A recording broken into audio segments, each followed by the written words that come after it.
to create an organization, global, to create bridges for young people that I didn't have to work on. Believing in humanity, but with action, and saying we must hold ourselves accountable and we must do better. We must do better.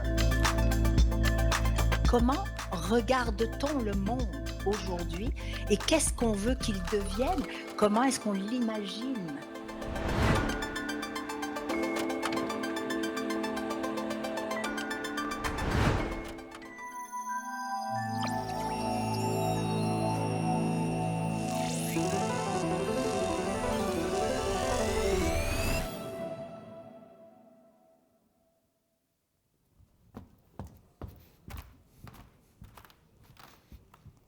Bonjour et bonne fin d'après-midi, Montréal. Bienvenue à MTL Connect, la semaine numérique de Montréal. Nous sommes dans la magnifique Satosphère. Il est 4 heures et quelques. Le café peut-être a droppé. Les gens, est-ce que vous êtes ici, présents? Vous avez de l'énergie? Vous êtes là? Oui. Merci, monsieur. Les gens sur les poufs, vous avez l'air confortable? Bonjour. Yeah, the Pouf Community. Bonjour, Pouf Community. Ah, on a une journée riche en programmation. On a parlé de cybersécurité et d'intelligence artificielle. Des fois, on a mélangé les deux sujets parce qu'ils sont étroitement liés. J'espère que vous avez passé une belle journée. Est-ce qu'il y en a qui sont ici depuis ce matin? Levez la main. Bravo. Merci. Ceux qui viennent juste d'arriver, que pour cette conférence? Bravo. Merci. On a un peu de tout. Et ceux qui sont là depuis ce matin, on passe une belle journée? Oh, OK. Oh, yes, ouais, c'est bon. J'ai eu majoritairement du feedback positif. Très excité à vous présenter cette rencontre secteur d'excellence présentée par CyberEco. Avant de le faire, petite anecdote, un des panélistes et moi, Thierry, qui va faire partie du panel, on a été ici, dans la SAT, à la SAT, et dans la Satosphère en 2015 avec un tournoi de jeux vidéo dans un cadre d'un festival. On a présenté un tournoi de Counter-Strike qui était rediffusé en live en 360 ici et il y avait des internautes de partout à travers la planète qui regardaient les meilleurs joueurs de Counter-Strike et on a produit ça ici à la SAT. Et là, on se retrouve et là, on parle de cybersécurité. On est quelque part d'autre complètement, mais on est encore au même lieu. Alors, je voulais le saluer. Bonjour Thierry et bon rencontre secteur d'excellence. Je vais vous partager cette petite anecdote-là et je salue aussi Patrick Paul, un ancien collègue. Bonjour Patrick, merci d'être ici dans la salle. Passons aux choses sérieuses. Est-ce que vous êtes prêts pour cette rencontre secteur d'excellence, Montréal? Les gens sur les poufs? Oui. OK, parfait. Pouf Community, hashtag Pouf Community. OK, on va passer à l'action. Juste encore une fois pour vous l'annoncer, aujourd'hui, cette rencontre du secteur d'excellence, on va parler de simplifier l'accès, amplifier l'humain, l'impact de l'authentification moderne. Et avant de céder place à nos conférenciers, j'aimerais tout de suite inviter Paul Berthier de CyberEco pour nous dire quelques mots. Paul, à vous de jouer. Merci beaucoup Arman et merci d'être ici en cette fin d'après-midi, d'être aussi nombreux, d'avoir tenu jusqu'à la fin de la journée. Donc ça, CyberEco, on est ravis d'être là, de vous présenter ce beau panel que vous allez apprécier, on l'espère. Donc pour ceux qui ne connaissent pas CyberEco, c'est quoi? On est un organisme à but non lucratif. On a été créé en 2018 par Desjardins, la Banque nationale, Deloitte et le groupe Réa. Puis l'idée, c'était vraiment de se dire, on a plein de talents dans nos organisations au Québec, et en cybersécurité, on est meilleur si on travaille ensemble. Donc, mettre en commun les expertises, faire des communautés de pratique, des projets collaboratifs. Donc ça, CyberEco, on est vraiment là pour appuyer tout ça. On a aussi notre conférence annuelle auquel on vous invite, la prochaine édition, les 28 et 29 avril, au Palais des Congrès. Et moi, de mon côté, donc Paul Berthier, je suis le directeur du Carrefour Cyber chez CyberEco. Le Carrefour Cyber est quoi? C'est un centre d'innovation pour des solutions innovantes en cybersécurité. Donc, on accompagne principalement au stade de la commercialisation de jeunes pousses montréalaises, québécoises, puis même maintenant ailleurs au Canada, à vraiment développer et puis mettre en marché leurs solutions. Puis d'ailleurs, Thierry, dont tu as parlé tantôt, avec sa startup Kelvin Zero dans le domaine de l'authentification. Ça va vous expliquer un peu sur quoi ils travaillent puis comment ils arrivent à simplifier l'accès et amplifier l'humain. Donc sur ce, je laisse place à votre panel. Merci puis bon panel. Merci beaucoup, Paul, et merci à CyberEco. Sans plus tarder, je vais inviter les panélistes, je vais les présenter. Vous allez applaudir, vous allez faire comme une tonnerre de bruit pour chacune des personnes que je nomme. On va commencer avec Emmanuel Sol, suivi par Thierry Saint-Jacques-Gagnon. Et dernier et non le moindre, César Lopez Espinoza. Ah, ouais, the whole thing, I know. OK, bon panel, messieurs. Merci beaucoup, Armand. Très heureux de vous retrouver aujourd'hui. Merci d'être resté jusqu'à la fin de cette journée pour venir nous écouter. Thierry, César, je suis très content de faire ce panel avec vous. Je vais vous demander de commencer par vous présenter. César. Bonjour à tous, César Lopez. Je représente aujourd'hui à CGI et personnellement, j'ai une expérience toute qui soit la GIA, SIAM, PAM. Donc, content d'être avec vous aujourd'hui. Merci César. Thierry, je te laisse la suite. Comme Armand l'a mentionné, Thierry Saint-Jacques-Gagnon, j'ai œuvré dans le monde du jeu vidéo. Blague à part, en cybersécurité depuis un certain temps, dans différents domaines, autant au niveau public qu'au niveau privé. Puis pour les 8 dernières années, j'ai eu l'occasion de créer une entreprise qui s'appelle Kelvin Zero et dans le fond un produit qu'on appelle K0 Passwordless qui touche à l'authentification sans mot de passe. Donc oui, on va essayer de régler un des problèmes que je suis sûr qu'ici, tout le monde adore ces mots de passe. J'ai le malheur de vous apprendre qu'ils vont disparaître prochainement. Merci Thierry. Et de mon côté, donc Emmanuel Sol, je fais partie de la firme WePoint. On accompagne les entreprises dans toute leur transformation numérique, particulièrement aussi dans la cybersécurité. Moi, je suis dans tout ce qui est identité depuis maintenant 13 ans. Je baigne dans tous les domaines autour de l'identité, c'est une vraie passion. Et je suis vraiment très heureux d'être avec César et Thierry aujourd'hui. Et donc, on voulait vous présenter un sujet assez novateur qui va avec cette dynamique de la révolution. Et en même temps, un sujet très concret, puisque c'est des choses qu'on peut mettre en place aujourd'hui dans nos entreprises, dans notre quotidien. Puis vous avez déjà même accès à ça dans votre utilisation personnelle. Donc, tout ce qui va être authentification moderne et donc authentification sans mot de passe. Je voulais vous commencer un petit peu aujourd'hui avec dresser un certain portrait, et puis vous allez voir à travers le panel, là on va se partager un peu la parole, on va s'échanger. En premier temps, aujourd'hui, vous savez peut-être, je ne sais pas si vous avez un peu une sensibilité par rapport à la cybersécurité, mais le mot de passe, c'est vraiment quelque chose qui est central pour les attaquants, pour aller créer des brèches de sécurité vis-à-vis des entreprises, pour aller chercher les données. C'est vraiment le vecteur principal. Aujourd'hui, c'est à travers cette partie-là que les attaquants vont chercher de l'information. Et donc, cette petite donnée aujourd'hui qu'on a tous, plus ou moins compliquée, cette notion de mot de passe, et ben en fait, on va chercher de plus en plus à nous la voler, notamment avec l'arrivée de l'intelligence artificielle générative depuis quelques années maintenant. Toute cette notion de phishing, en fait, c'est vraiment toutes ces campagnes. Vous avez peut-être été déjà confronté à des campagnes de sensibilisation dans vos entreprises en essayant de reconnaître des courriels, ou même en termes de vol d'identité, vous recevez des coups de téléphone de personnes que vous connaissez plus ou moins, puis on vous fait comprendre qu'il va falloir agir assez urgemment en donnant justement des informations personnelles. Et bien tout ça aujourd'hui, l'intelligence artificielle vient renforcer en fait les techniques des attaquants pour aller chercher vos informations. Et donc on est confronté un peu à ce paradigme de à la fois le mot de passe et de plus en plus une valeur cherchée par les attaquants pour aller pénétrer dans les informations personnelles ou d'entreprise. Et en même temps derrière on a des outils qui se renforcent. Et au milieu de tout ça, on a des agents. Donc ces agents-là, ils sont de plus en plus présents. Peut-être que dans vos différentes compagnies aujourd'hui, vous commencez à les mettre en place. Et donc, eux, ils interagissent avec vous et même ils vont vous rendre service. Ils vont aller agir à votre place pour certaines choses. Et donc, éventuellement, ils vont avoir besoin de tous vos credentials pour ça. Je vais laisser la parole maintenant à Thierry pour la prochaine slide pour donner un petit peu plus une perspective financière sur tout ça. Oui, c'est ça. Une chose qui est importante, c'est qu'est-ce que ça a comme impact de pouvoir changer un peu ou de moderniser notre authentification. Puis, on mentionnait à peu près 80% des brèches viennent d'une compromission de justificatif, ou de mot de passe typiquement. Mais l'idée, c'est que ces 80% de brèches-là, en moyenne, représentent un coût d'environ 4,5 millions US par entreprise. Ça, c'était la moyenne de l'année dernière.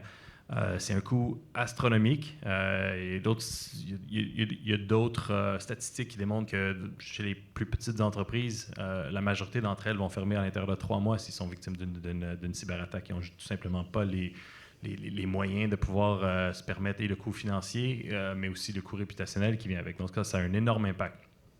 Puis, soyons honnêtes, si je pose la question aussi, qui aime son mot de passe véritablement? Je parle levé de main. Oh! Une personne, on va devoir se parler après. Je ne vous abandonne pas. La réalité, c'est que les mots de passe, personne n'aime ça. C'est estimé qu'il y a environ 75% des utilisateurs qui ont un problème si on veut, de friction envers leur mot de passe dans les différents services qu'ils utilisent. Et ça mène souvent à des opérations soit de réinitialisation de mot de passe ou de devoir tout simplement le changer, gérer la politique de gestion de mot de passe dans l'entreprise. C'est environ 70 $ par appel à un centre d'aide centralisé dans une organisation pour faire la réinitialisation d'un mot de passe. C'est quand même assez dispendieux pour un truc aussi simple et aussi rapide à faire. Puis en moyenne, dans les grandes entreprises, c'est un coût d'environ 1 million de $ annuellement que ça coûte à l'entreprise, juste le temps nécessaire pour faire la réinitialisation. Pas la perte de productivité de la personne qui ne veut pas se login, pas la frustration et tout ce qui peut venir avec, pas la perte d'accès qui peut en découler, juste l'effet de devoir réinitialiser son mot de passe. Donc, c'est des coûts faramineux que pour le bien de tous, indépendamment de votre secteur, indépendamment de votre industrie, est avantageux de simplement remplacer. Oui, exactement. Puis en plus, on voit de plus en plus que les entreprises dépensent beaucoup comme tu l'as mentionné, Thierry, dépensent beaucoup d'argent sur le fait de réinitialiser les mots de passe, pas seulement pour ses employés à l'interne, sinon également pour ses clients à l'extérieur. Que je travaille dans le domaine de la consultation, j'avais vu certaines entreprises qui dépensent 20 millions de dollars chaque année juste pour réinitialiser des mots de passe, pour changer des questions, pour récupérer les comptes. Là. Donc, c'est vraiment des charges de travail qui, actuellement, ça ne devrait pas être nécessaire. Est-ce que le marché est prêt à avancer en retirant tout ce qui soit les mots de passe? Je pense que oui, il y a plusieurs technologies, il y a l'envie, il y a ces ambitions des côtés de ces entreprises. Maintenant, il faudra voir comment entre les personnes, les technologies et les processus sont capables de les mettre tout ensemble pour passer de cette volée d'utiliser ton mot de passe à l'authentification sans mot de passe.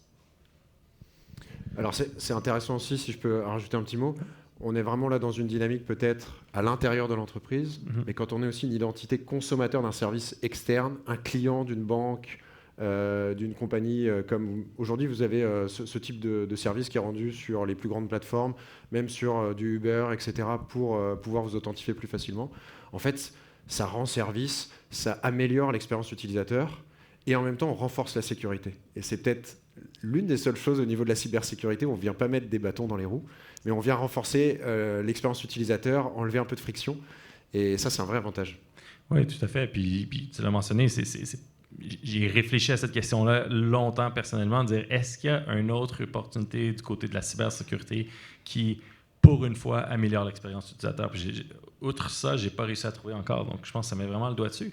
Puis, ce qu'il faut comprendre, c'est que la réalité, c'est que quand on gère nos identités numériques, quand on gère nos accès avec ces identités-là, la réalité, c'est que c'est la même identité, disons, physique de l'individu qui a été représentée de façon numérique, puis qui est distribuée à travers différents services. Donc, que ce soit mon employeur ou que ce soit, comme César l'a mentionné, un fournisseur de services que j'utilise, c'est la même identité qui est affaiblie par n'importe quelle brèche en lien avec l'authentification de ces identités-là. Donc, on multiplie le risque, on multiplie le problème plutôt que de le diviser en le distribuant chez certains acteurs. Donc, c'est même pas nous rendre service de le faire, c'est en fait nous compliquer la vie et nous mettre plus à risque sur le long terme. Si on regarde un petit peu maintenant un peu plus en détail les bénéfices de cette nouveau type d'authentification aujourd'hui, qu'on va voir de plus en plus au niveau des entreprises, on retrouve différents critères qu'on a mis en avant un petit peu ici. Est-ce que je peux vous laisser peut-être, César, en parler un petit peu plus sur certains points? Oui, exactement. À l'heure actuelle, il y a certaines... pour les phishing, on utilise pas mal les expert phishing, avec, vous avez mentionné l'intelligence artificielle, sur lesquels on va prendre certains éléments très pointus qui connaissent vraiment les entreprises, connaissent plus des informations et les clients pour réussir dans ce type d'attaque. Et je pense qu'en mettant en place l'authentification sans mot de passe, que ce soit de FIDO2, que ce soit de JubiKey, ça peut aider énormément à éviter ce type d'attaque de phishing. C'est vraiment résistant à ce type d'attaque, étant donné que la clé c'était asynchronique. Puis que ça garde, de toute façon, ça peut, dans la JubiKey, ça peut garder directement dans les hardware, ou qu'il soit pour les FIDO2, comme ton téléphone ou ton ordinateur, tu peux l'utiliser comme Face ID, ou tu peux utiliser Windows, que ça sera stocké dans les clouds. Si on parle de l'expérience utilisateur, je pense que tout le monde, on est d'accord sur le fait d'utiliser de moins en moins les mots de passe. C'est très compliqué de gérer plusieurs mots de passe pour plein des applications maintenant dans ce monde numérique, que pour n'importe quel service, quel produit, on va utiliser un compte personnel juste même pour faire des achats. Donc, il va rentrer ton mot de passe, on va demander. Donc, c'est vraiment difficile de rappeler tout le temps les différents types de mots de passe. Et la plupart des gens, on utilise environ de 10, maximum 10 mots de passe différents. Donc, en évitant de changer de mot de passe, parce qu'en plus de ça, il y a des politiques de mots de passe pour le faire changer. Et ça aide énormément à l'expérience utilisateur si on change sur la portion d'utiliser de moins en moins de mots de passe. Ça sera très génial pour tous les utilisateurs et pour les employés de simplement ouvrir son ordinateur et se connecter à partir de ton passkey. Puis, ça va... je te laisse compléter par rapport à comment on peut aider les opérations. Oui, ben, définitivement, ça fait beaucoup moins de billets qu'on a mentionné plus tôt là, avec les services de centre d'aide, les services de TI centralisés à l'interne. Donc ça on parlait sur l'aspect du coût tout à l'heure, mais aussi sur la charge de travail. Ça libère des ressources TI qui sont qualifiées puis qui peuvent faire du travail qui ont beaucoup plus de valeur que d'aller réinitialiser un mot de passe dans un système en arrière-plan. Puis, il y a d'autres bénéfices. Même, on parlait expérience utilisateur. De notre côté, justement avec le standard FIDO, il y a des métriques qui ont été évaluées. Une authentification multifacteur FIDO 2 va être environ 8 fois plus rapide qu'une authentification multifacteur avec un mot de passe. Donc, le traditionnel, j'entre un mot de passe, je reçois un code soit par SMS, soit par courriel ou encore avec une application mobile qui va générer le code unique. Donc, 8 fois, c'est quand même un bénéfice qui est assez appréciable de ce côté-là. Puis, je pense que c'est quelque chose que, pour une étape qui peut être plus sécuritaire et plus agréable, le bénéfice de productivité supplémentaire est apprécié. Là. Il y a aussi un angle qu'on n'a pas forcément l'habitude de voir, quoique en cyber, on a toujours une petite conscience pour ça. C'est une fois qu'on a subi une cyberattaque, et on ne s'en cache plus aujourd'hui, c'est-à-dire que ce n'est plus une question de est-ce que je vais en subir une ou pas, c'est quand est-ce que je vais en subir une. C'est toute la notion d'assurance derrière, toute la relation avec votre assureur, comment vous allez pouvoir finalement éventuellement recouvrir une part d'argent par rapport aux dommages que l'attaque a causé dans votre infrastructure. Et en préparant ce panel, Thierry, tu avais une petite anecdote assez intéressante justement par rapport à l'authentification et l'impact de ne pas mettre ça en place. Ouais. Ben, d'ailleurs, je ne sais pas si certains l'ont entendu, mais il y a une municipalité au Canada, la municipalité d'Hamilton, qui a été victime d'une cyberattaque plus tôt cette année. Et éventuellement, sont allés réclamer des dommages justement à la compagnie d'assurance. À l'auteur les chiffres qui ont été mentionnés dans les médias, c'était à la hauteur de 18 millions. 18 millions, c'est quand même une bonne somme. Ça, c'est que pour les dommages directs à l'entreprise, on ne parle même pas en fait, dans ce cas-ci, à l'organisation publique, on ne parle même pas de la perte de réputation et de confiance qui viennent avec, mais ce montant-là a été en fait rejeté par l'assureur parce qu'ils ont estimé que la MFA n'a pas été mise en place partout, dans tous les systèmes, ou qu'elle n'était pas suffisante, parce que un des problèmes qu'on a avec la MFA, disons, plus classique, c'est qu'elle peut être contournée relativement facilement. On peut faire des attaques qui vont se focusser sur le fournisseur de services téléphoniques si c'est un code par SMS. Si c'est le courriel, malheureusement, le courriel, il est ce qu'on appelle dans la même bande, donc en ligne avec le système où on s'authentifie. Alors que le principe de base de la MFA, c'est d'avoir un deuxième facteur qui est complètement déconnecté, qui est hors bande de là où on s'authentifie. La réalité aujourd'hui, c'est que le nom d'utilisateur est souvent le courriel qu'on utilise pour envoyer le code en question, et on réutilise le mot de passe parce que, comme César le mentionnait, on a à peu près 10 mots de passe différents en moyenne par utilisateur lorsqu'on le gère nous-mêmes en tant qu'être humain. Donc, tout ça mis ensemble fait en sorte que on est capable souvent d'avoir le mot de passe et le code assez facilement. Et ça a été suffisant pour rejeter la demande. Donc, la municipalité, maintenant, a un manque à gagner de 18 millions, en plus d'une cyberattaque qu'ils doivent gérer. Puis, il y a des coûts connexes qui viennent avec ça, juste l'aspect de relations publiques, l'aspect légal. Il y a un remplacement d'équipement, généralement, qui vient avec une brèche de sécurité. Donc, c'est des impacts qui sont assez significatifs sur n'importe quelle organisation. Alors, merci. Maintenant, on va passer à l'authentification sur mot de passe, c'est bien, mais comment ça marche? On a développé pour vous un petit schéma. N'hésitez pas à nous poser des questions à la fin si c'est pas très clair. On va essayer d'être le moins technique possible, même si c'est notre métier. Ouais, on va essayer.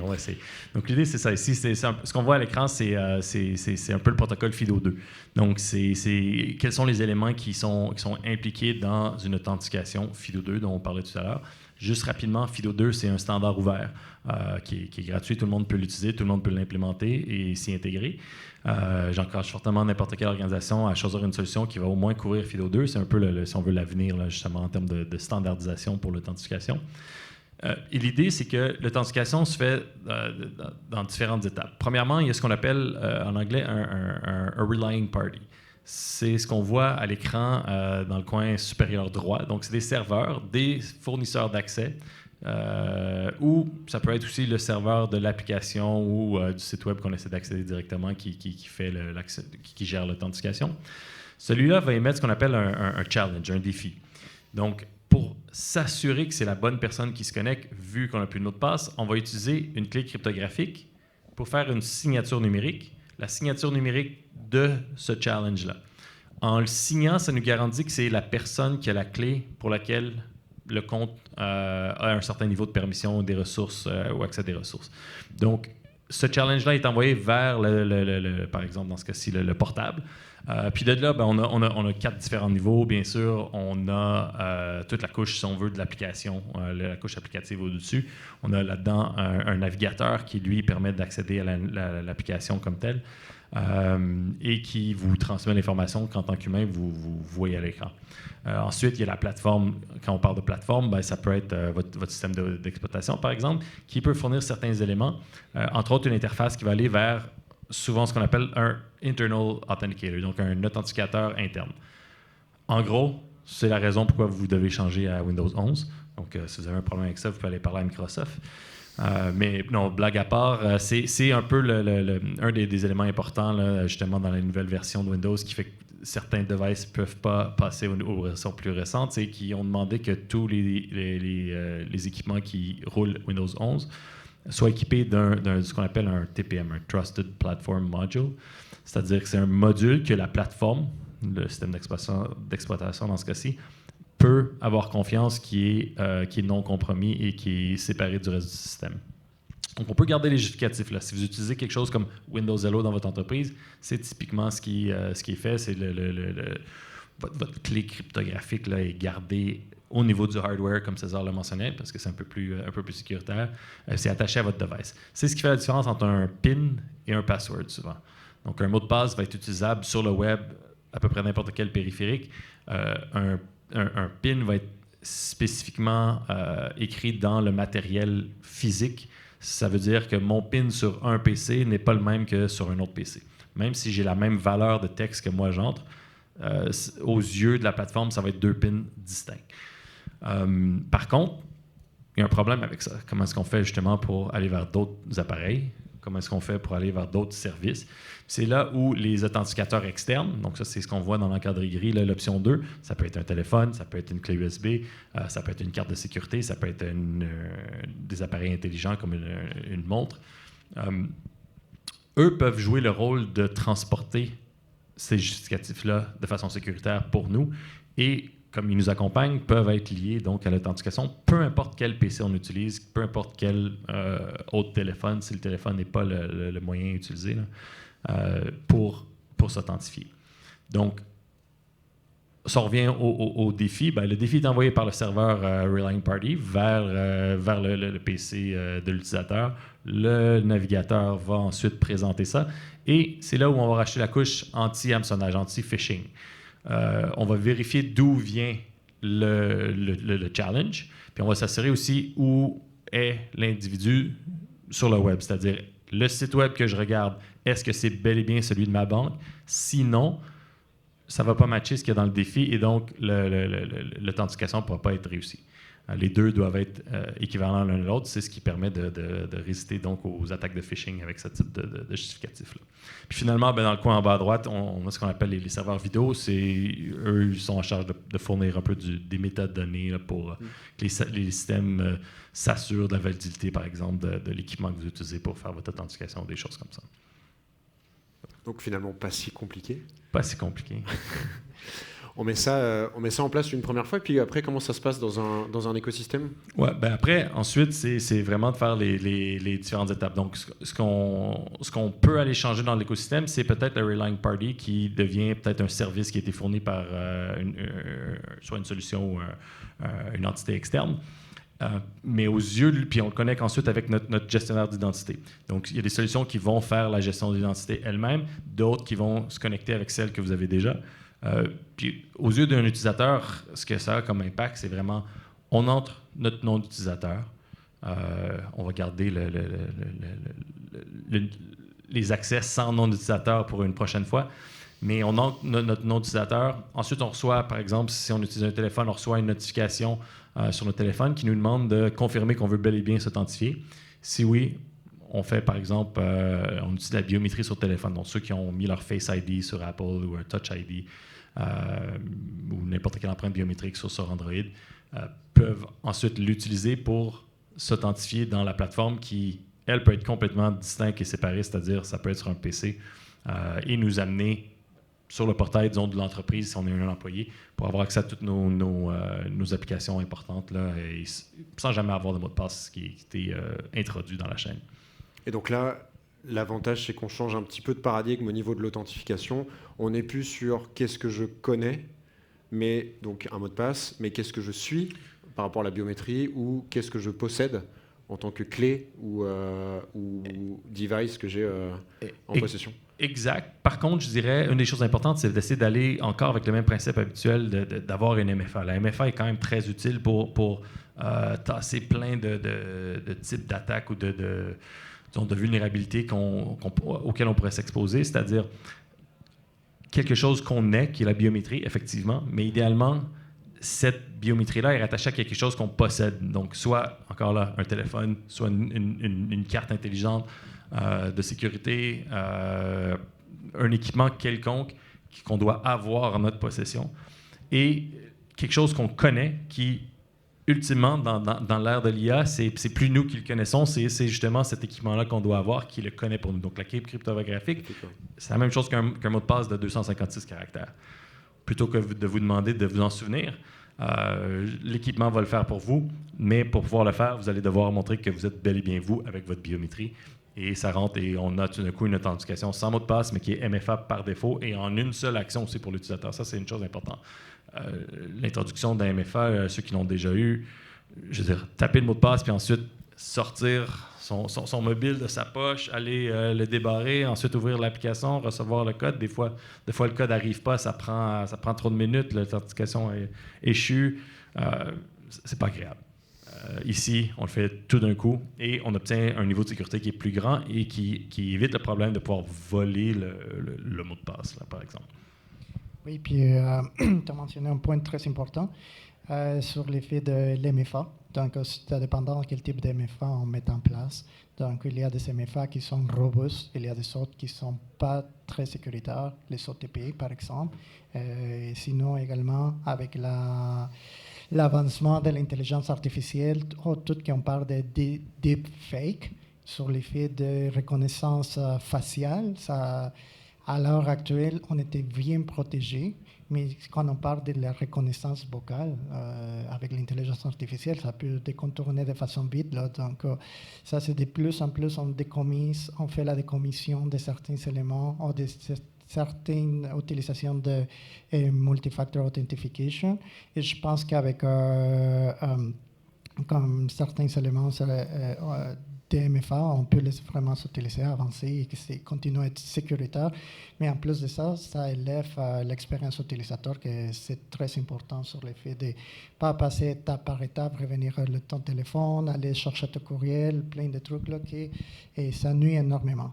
Si on part également du côté de comment on peut le mettre en place, comment on peut l'utiliser dans notre travail avec l'authentification sans password, passwordless, sans mot de passe, ça aide sur le fait de tu te connectes par ton première fois et avec l'aide des single sign-on, SSO, tu peux passer à travers de plusieurs applications et sans rentrer ton mot de passe. Donc, ça aide énormément, ça améliore la performance, évite de faire des appels par rapport à ouvrir des tickets parce que tu n'oublies pas ton mot de passe. Donc, ça, c'est très important pour l'efficacité des employés, des entreprises. En plus, je pense que depuis quelques années, on le vit tous, l'arrivée du Zero Trust nous demande de nous réauthentifier assez régulièrement. Donc il y a quand même aussi une certaine fatigue qu'on peut avoir avec ça. Donc le fait de limiter la frustration, enfin en tout cas d'accélérer ce processus d'authentification pour l'utilisateur, nous permet aussi d'apporter un peu plus de valeur sur notre activité. Oui, exactement. Puis tu as mentionné Zero Trust, et c'est très, très, très important parce que la rentrée après la pandémie, qu'est-ce qui est arrivé? Il y a eu un phénomène dans lequel la plupart des employés, on était vraiment forcés à travailler, à faire le travail en télétravail. Puis, avant les réseaux de protection, les périmètres de protection des entreprises, c'était à partir de VPN. Donc, avec l'entrée de tout le monde, il faut se connecter de différentes parts du monde pour faire son boulot et travailler. Donc, il a rentré les Zero Trust, l'architecture, sur que maintenant, la façon d'authentifier, vérifier que vraiment toi, c'est à partir de ton identité. Comment on va voir que ton device de sécurité, s'il n'y a pas de bug, si l'identité, c'est vraiment la personne qui est en train de se connecter. Donc, il y a plein d'éléments qui sont changés, toute l'architecture des entreprises, pour maintenant mettre encore que tout qui soit l'identité comme le périmètre. Oui, exact. Puis ça a changé un peu le paradigme, ou comme on s'en est avec le Zero Trust. L'impact que ce changement de paradigme-là a eu, c'était de dire les experts que vous avez en cybersécurité chez vous, à l'époque, c'était peut-être plus des gens du côté de l'aéronautique. Maintenant, c'est justement des gens plus en GIA. Je veux dire, pas plus tard que la semaine dernière, j'avais une conférence, le titre, c'était « Le Zero Trust commence à la porte d'entrée ». Puis la porte d'entrée étant là où on laisse rentrer les gens. Donc, c'est là où on contrôle l'identité. Puis de nos jours, on contrôle justement beaucoup plus l'identité d'un individu que le périmètre du réseau, de l'infrastructure qu'on a. Puis pour différentes raisons, mais une d'entre elles, c'est ce qu'on mentionnait comme problème au début, c'est que maintenant, les gens brisent plus un réseau ou une solution. Ils se login. Oui, exact, c'est trop compliqué. À la place, ils vont se login en tant que vous. Ils vont s'authentifier en tant que vous, ils vont vous identifier. Pas besoin de rien briser, puis c'est facile, ça se fait à distance. Oui, puis on peut lancer des campagnes de phishing automatique. Exact. Quelques clics, 3 minutes. Aucune expérience requise. Oui, exactement. Alors ça, c'est valable pour la partie, workforce, donc vraiment tout ce qu'il y a dans vos entreprises, votre personnel, etc. Mais c'est aussi valable fortement pour les personnes qui sont externes, ce qu'on appelle en GIA la partie CIAM pour Customer and Identity and Access Management. Donc vraiment la gestion de ces personnes pour pouvoir finalement créer de l'adhésion avec votre produit. Oui, et c'est là que s'en va le marché. Les entreprises de plus en plus sont en train d'éviter de forcer les gens de rentrer son mot de passe. Et maintenant, quand certaines entreprises, comme par exemple Amazon, Uber, avec une QR, avec un Magic Link ou à l'invitation de s'authentifier sans mot de passe, sont là. Donc, quand vous utilisez un service, juste mettre l'exemple d'un compte bancaire avec votre téléphone. Donc, c'est le service que vous consommez et qu'à l'heure actuelle, il y a beaucoup de charges opérationnelles, des coûts de sécurité, des failles de sécurité. Et c'est là qu'on cherche que ce service pour ses clients ou pour tout le public soit capable de se connecter sans mot de passe. Est-ce qu'on peut le faire à partir de ton téléphone? Est-ce qu'on peut le faire à partir de ton ordinateur ou avec un jeton ou une carte physique? On peut le faire à l'heure actuelle, mais ça va dépendre aussi des services et comment on peut le faire. Voilà. D'ailleurs, c'est un élément qui est important parce que justement, en transition, les utilisateurs, veulent pas avoir à gérer le risque de sécurité pour une entreprise qui les charge pour un service qu'ils leur fournissent. Ils disent que ça devrait être à l'entreprise de le faire, mais par contre, une des choses que les gens commencent à faire de plus en plus, c'est justement utiliser des agents avec ces services-là. Donc, oui, exactement. Et du coup, sur cette partie agent, je ne l'ai pas encore fait personnellement, mais je ne sais pas si certains d'entre vous ont utilisé certains agents, ou en tout cas l'intelligence artificielle, qui vous questionnaient sur est-ce que je peux avoir accès à vos mots de passe pour pouvoir aller réaliser telle action dans tel service à votre place. Aujourd'hui, ça existe pour du Facebook, pour différents accès quand il faut aller poster automatiquement un post LinkedIn, etc. Donc, il y a tout un enjeu de dire à la fois je transmets mes informations d'authentification, donc je délègue ma propre personne dans cette activité, et puis en même temps, je donne aussi des informations à une certaine boîte noire. Cette boîte noire, derrière, vous connaissez un peu peut-être les attaques aujourd'hui qu'il y a autour de l'intelligence artificielle, mais avec un certain nombre de prompts, etc., on peut aller retrouver l'information qui a été déjà consommée par l'intelligence artificielle, le modèle de langage, etc., donc d'aller chercher cette information. Donc, ça représente encore une grosse faille de sécurité aujourd'hui.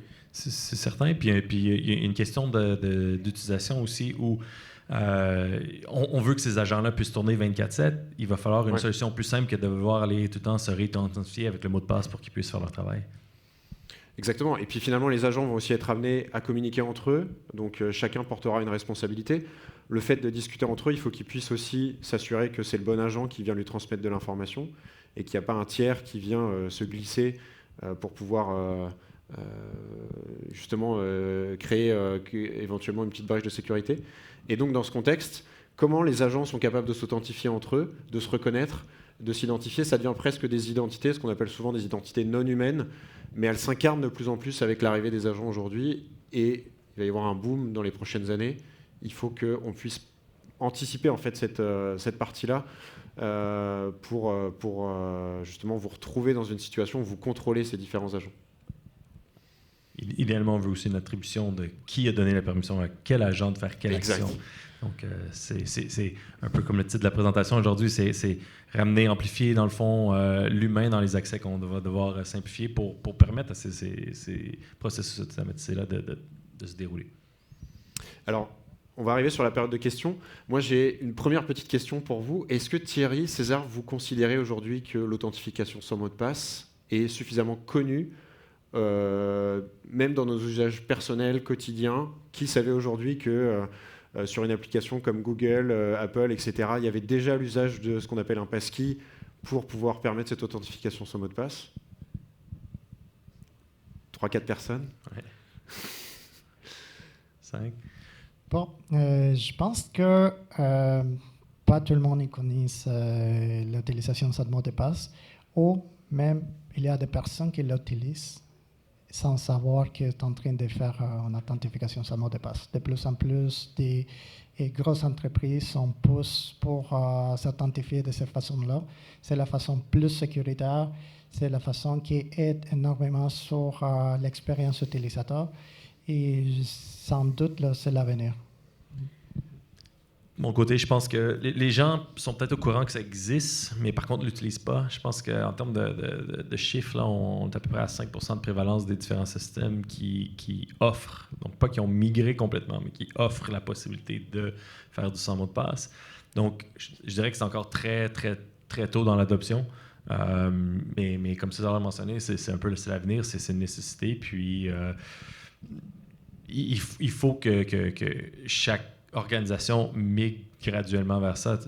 On parlait du point de vue personnel, disons. Malgré le fait que mon entreprise développe une solution dans ce domaine-là, je suis quand même prêt à avoir un gestionnaire de mots de passe où je dois utiliser certaines applications qui, eux, ne m'offrent pas la possibilité de le faire sans mot de passe. Et techniquement, on a donc un profil de risque plus élevé pour moi de faire affaire avec eux et une expérience utilisateur beaucoup moins avantageuse. Éventuellement, je pense que ça va devenir un avantage compétitif de pouvoir migrer vers ça pour une entreprise, avoir un produit ou un service qui soit plus avantageux de ce point de vue-là. Merci César, merci Thierry. On va prendre des questions maintenant. Si vous voulez bien vous présenter au micro sur le côté, s'il vous plaît. Bonjour, encore moi. Je suis Karima de CyberEcho, donc je les connais très bien, mais j'avais une question. Vous parliez de la fatigue des utilisateurs au niveau des mots de passe, des doubles authentifications, parfois triple authentification. J'en fais partie de ceux qui sont fatigués, j'en ai marre. J'en ai marre d'aller sur mon cellulaire qui n'est pas toujours chargé d'ailleurs. Vous devriez dire au patron de changer vers une solution in-house. Moi, j'utilise un gestionnaire de mots de passe là, qui gère mes centaines de mots de passe, 27 caractères, des plus, des moins, des whatever. Moi, j'ai une question. Est-ce que vous avez pensé à travailler avec les gestionnaires de mots de passe pour qu'ils flaguent justement les organisations qui utilisent l'authentification sur mot de passe pour nous avertir un petit peu une notification. Hey, by the way, si vous préférez passer à l'authentification sur mot de passe, Microsoft l'utilise, etc., etc. Est-ce que c'est une option envisageable à travailler avec eux pour que le gestionnaire de mots de passe, qui gère déjà mes mots de passe, me prévienne de l'option?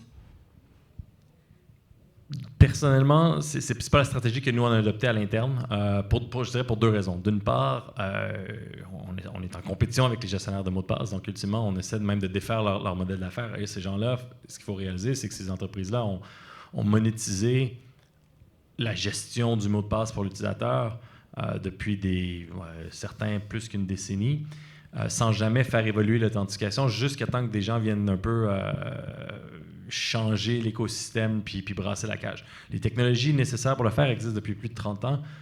C'était un peu une décision ou une non-décision commune pour exploitation commerciale. Donc, les gestionnaires de mots de passe, je ne les tiens pas nécessairement très haut dans mon égard. Personnellement, j'en utilise un parce que je n'ai pas le choix. Mais ultimement, ce n'est pas l'approche qu'on a prise. Par contre, les Microsoft de ce monde ou Google, comme on mentionnait, ou d'autres acteurs vont typiquement le mettre de l'avant. Ils vont, eux, dire « Et vous pouvez maintenant changer de façon de vous authentifier, utiliser la solution, une solution FIDO2 compatible de votre choix, puis ça va leur faire plaisir. » Ultimement, eux se dérisquent aussi en enlevant le mot de passe pour un utilisateur. Donc, il y a moins de coûts de sécurité, moins de coûts de coûts, disons, connexes additionnels qui n'ont plus besoin à prendre. Puis, juste pour compléter, aussi, il y a la façon de voir quelles sont les entreprises qui utilisent à l'heure actuelle les passkey comme solution ou qui font partir des FIDO2 Alliance. Ouais. Si vous visitez les sites web des FIDO2, on va se sortir toute la liste, toutes les entreprises qui l'utilisent actuellement. Exact. Donc, puis je pense qu'aujourd'hui, il faut être aussi curieux, en fait, sensibilisé aujourd'hui. Là, vous pouvez aller retourner un peu dans vos comptes en banque ou vos implications un peu critiques, puis aller dans la partie compte, sécurité, regarder ce qui est proposé en fait dans ces onglets de sécurité. Et peut-être que vous aurez la bonne surprise de voir que vous avez possibilité de créer une clé. Mais effectivement, ça repose plus aujourd'hui sur s'informer par soi-même pour ça. Puis, typiquement, je dirais, d'une chose que nous, on fait par contre, qui pourrait être un peu similaire, c'est à chaque fois que nous, on a un partenariat avec une entreprise qui le met en place, ben, nous, on va aller de l'avant et dire « Hey, on a maintenant un partenariat avec entreprise X ». Mais ceci dit, les gens, quand ils achètent une solution, leur premier réflexe, c'est pas non plus de passer à travers la liste des 3000 intégrations qui peuvent exister, puis dire « Ah oui, j'ai ceux-là. » Ils vont plus un peu le découvrir par curiosité ou éventuellement se rendre compte que ça devrait être disponible parce que la majorité des autres services avec qui je fais affaire l'ont. Pourquoi ils ne l'ont pas? Sinon, ils vont le demander. Donc, je pense que ça va se faire naturellement, mais c'est une étape qui prend du temps. Est-ce qu'il y a d'autres questions? Une autre? Oh, je pense qu'il y en a une autre ici à gauche. Allez, vous pouvez aller. Tu peux venir derrière moi, tu vas la poser après. J'ai une question. Est-ce que vous pensez que dans l'esprit des organisations qui appliquent déjà l'authentification sur le mot de passe, il y a une volonté à terme de la prioriser sur tous les autres modes d'authentification? Si un jour, mettons, Microsoft nous dit « t'as que ça », parce qu'à un moment donné, c'est que si on passe au passkey, j'ai envie de dire, pourquoi continuer à offrir l'opportunité d'avoir une deuxième forme d'authentification? Microsoft a déjà annoncé qu'il passait au passkey, donc il va tous vous forcer à passer au passkey d'une part. Par contre, Microsoft ne fait pas la solution qui permet de gérer l'authentificateur MFA, et la MFA est souvent nécessaire pour différents frameworks de travail de conformité et tout ça. Puis, juste le passkey, c'est qu'il y a un risque, surtout quand on est dans des configurations de partage de périphériques ou des choses comme ça. Donc, la MFA reste nécessaire de ce point de vue-là. On va passer pour la dernière question. En fait, tu as à moitié répondu à ma question. Ma question, c'était si on utilise juste du passkey et qu'on stocke nos clés sur nos devices, sur nos téléphones, qu'est-ce qui se passe si on perd notre téléphone? Comment on fait pour se connecter? Je ne sais pas si tu veux aller... Oui, en fait, ça, c'est une bonne question. Et en fait, ça dépend où est-ce que c'est stocké le passkey. Par exemple, si tu as ton passkey dans ton téléphone, c'est un iPhone, donc ça va être stocké dans les clouds. Donc, si tu as un autre device, comme par exemple un iPad, tu seras capable, à partir de ton iPad, récupérer ton passkey. C'est ça. En fait, c'est un peu une façon de garantir que vous achetez au minimum 2 produits Apple. Exactement. Parce que si on en perd un, on peut même plus en racheter un nouveau puis s'authentifier parce que ils connaissent déjà pas notre passkey, donc on peut pas rentrer. Donc il faut en avoir absolument 2. Mais c'est ça. Comme tu l'as mentionné, c'est dépendamment là où le justificatif est gardé, soit dans un équipement matériel, soit dans un cloud. Mais il y a des modèles d'affaires qui émergent de plus en plus où il y a une distribution, disons, de clés cryptographiques qui vont faire en sorte qu'un fournisseur de service va vous permettre de jouer un peu le rôle de résilience, de se dire, je peux vous permettre de récupérer une copie, mais moi, en tant que fournisseur de service, je ne peux pas la récupérer moi-même. Donc, c'est quelque chose sur lequel nous, spécialement, on a travaillé énormément. On va arriver justement avec éventuellement un nouveau produit là-dessus, mais l'idée est là, c'est de dire comment est-ce qu'on peut offrir les bénéfices du cloud, par exemple, sans avoir les aspects plus négatifs soit d'enfreinte à la vie privée ou le manque de souveraineté dont on parle beaucoup là, récemment. Là. Donc, c'est une possibilité. L'autre chose, c'est qu'il y a toutes les attaques futures aussi qui menacent un peu, là, surtout avec le quantum, la cryptographie asymétrique, qui va nécessiter un changement, même des passkeys actuels. Donc, il faut bien réfléchir à ces options-là, puis il faut s'assurer que l'écosystème puisse résister à tout ça. Merci à vous tous. Merci Thierry, merci César. Merci. Et merci aussi à CyberEco de nous avoir donné l'opportunité de vous présenter ce sujet. CyberEco, c'est une association très active où il y a beaucoup de sujets. Donc si vous êtes intéressé d'en savoir un peu plus, n'hésitez pas à vous rendre sur le site internet. Et puis il y a aussi des événements qui sont organisés régulièrement. Et si vous n'êtes pas membre de CyberEco, je vous encourage que vous soyez dans une start-up qui travaille dans la cybersécurité ou n'importe quelle autre entreprise. Allez voir CyberEco, ils vont vous offrir toutes sortes d'outils et d'informations nécessaires ou utiles pour améliorer votre cybersécurité à l'interne aussi. Puis, comme on l'a mentionné, c'est un organisme à but non lucratif, donc n'essayez pas de vous voler tous vos actifs là, pour le faire. Merci. Merci. Merci. Je vous invite à... Merci, messieurs. Merci.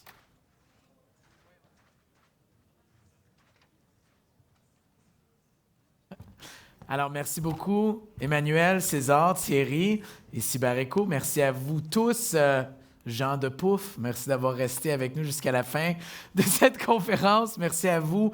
MTL Connect, on continue avec un 5 à 7 qui va prendre lieu juste à l'extérieur de la salle. Et juste pour vous dire, on vous invite tous à venir participer au 5 à 7 et de rencontrer les intervenants de l'UM6P pendant ce 5 à 7 qui est présenté par l'UM6P. Alors, merci à l'UM6P pour votre participation.